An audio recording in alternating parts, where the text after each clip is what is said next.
שפחות, אבל מי לא שמע על קופצי הנדנדות, מרים להם כפיים, מלמדים אותם לנחות, מורמים על נס הדגל, גאוות כל האזור, רק לפעמים כשהם קופצים רחוק הם שוכחים לחזור. אז בלילות קרים עם פנס מתחת לשמיכה הם מדברים, והוא מגלה למה היא בשבילו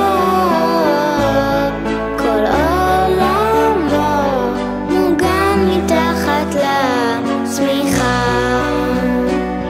אצלנו בגן נפרדים בשמחה, כי היום לא ארוך ונפגשים שוב מחר, חוץ מאלה שפתאום לא חוזרים יותר לגן.